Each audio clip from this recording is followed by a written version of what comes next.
Hello everyone, কেমন আছো সবাই? আবার চলে এলাম তোমাদের সঙ্গে একটা নতুন রেসিপি নিয়ে, পটল পাসিন্দা। এই রেসিপিটা গরম ভাত দিয়ে খেতে দারুণ লাগে। এর জন্য পটলটাকে পটলের দুটো বোটার দিকগুলো কেটে গাটা ভালো করে ছুরি দিয়ে ঘষে নিয়েছি।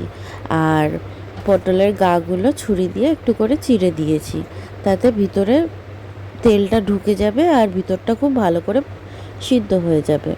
এবার আমি একটা পেস্ট বানিয়ে নিচ্ছি। তার জন্য আমি নিচ্ছি আদা কয়েক কুচি, একটু কাজু, আর দেব আমি টমেটো আর কাঁচা লঙ্কা। এটা দিয়ে ভালো করে পেস্ট বানাবো। আমি পেস্টের মধ্যেই গুঁড়ো মশলাগুলো দিয়ে দিচ্ছি। গুঁড়ো মশলার মধ্যে আমি দেব নুন, হলুদ আর কাশ্মীরি লঙ্কার গুঁড়ো, আর দেব সানরাইজের সর্ষে পাউডার। এই সর্ষে পাউডারটা খুব ভালো ঝাঁঝ, ওই জন্য আমি সানরাইজের সর্ষে পাউডারটাই ইউজ করি। তো আমি এগুলো সব মিক্সড করে একটা পেস্ট বানিয়ে নেব। জল দিলাম আর একটা একটা পেঁয়াজ আমি হাফ করে কেটে দিয়ে দিচ্ছি।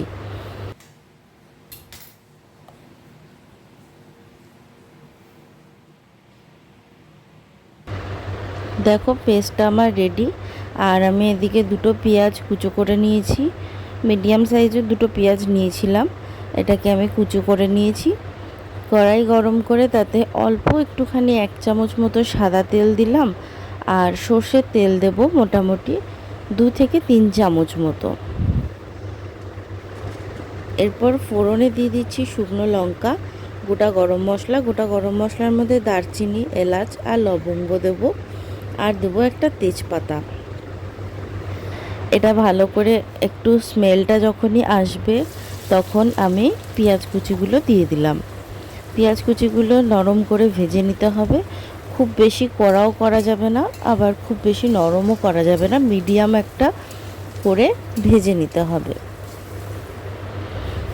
দেখো পেঁয়াজটা ভালো নরম হয়ে গেছে, একটু বাদামি রঙের হয়েছে, খুব বেশি লাল করিনি আমি। এই রান্নাটা একটু নতুনত্ব পটলের রেসিপি। তোমরা যারা ট্রাই করবে তারা অবশ্যই কমেন্ট করো কেমন লাগলো জানিও। কিছু ভুল ত্রুটি হলে ক্ষমা করে দেবে, কারণ আমি নতুন নতুন ভিডিও বানাচ্ছি, অত ভালো আমি ভিডিও বানাতে পারি না। এবার আমি যে পেস্টটা বানিয়ে রেখেছিলাম সেই পেস্টটা আমি দিয়ে দিলাম, আর দিয়ে দিলাম মিক্সির বাটিটা ধুয়ে যেটুকু জল, অল্প একটু জল আমি দিয়ে দিলাম। এবার এই মশলাটাকে ভালো করে কষে নিতে হবে। যতক্ষণ না এটা থেকে তেল বেরোচ্ছে ততক্ষণ কষে যেতে হবে। দেখো তেলটাও বেরিয়ে এসছে, মশলাটাও জলটা শুকিয়ে গেছে। অনেকক্ষণ আমি কষিয়ে নিয়েছিলাম, মোটামুটি 5 থেকে 6 মিনিট মতো। আর কড়াইয়ের নিচটা একটু লেগে যাচ্ছিলো। আমি একটুখানি সামান্য জল দিয়ে আবার এটাকে একটু কষিয়ে নেব। একদম ভালোভাবে তেল বেরোনো অবধি এটাকে কষে নিতে হবে।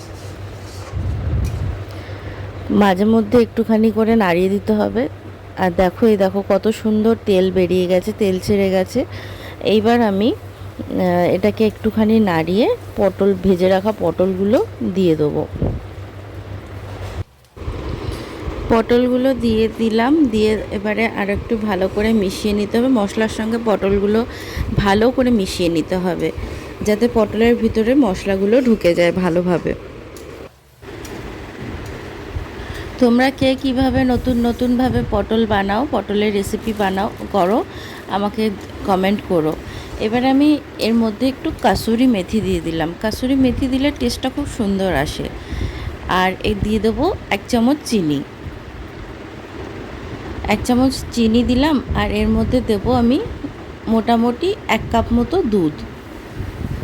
এই রেসিপিটা একটু মিষ্টি মিষ্টি হয়, তার জন্য একটু চিনি দিলাম আর দুধ দিলাম। কাঁচা লঙ্কা দেওয়া আছে যেহেতু, কাঁচা লঙ্কাতে একটুখানি ঝালও হবে, একটু মিষ্টিও হবে, খেতে খুব ভালো হয়।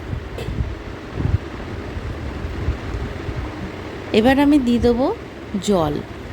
জলটা দিয়ে দিলাম, ভালো করে কষিয়ে নিয়ে জলটা দিয়ে দিলাম।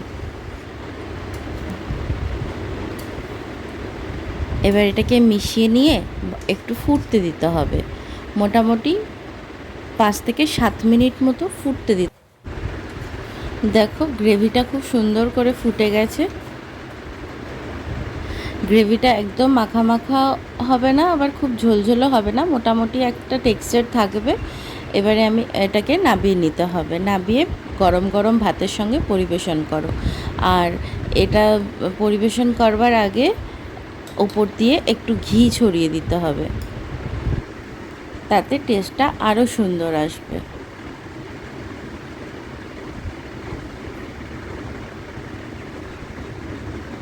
রেসিপিটা কার কেমন লাগলো অবশ্যই কমেন্ট করে জানাবে, আর ভালো লাগলে তো লাইক করবে, আর চ্যানেলটা সাবস্ক্রাইব না করলে সাবস্ক্রাইব করে দিও প্লিজ।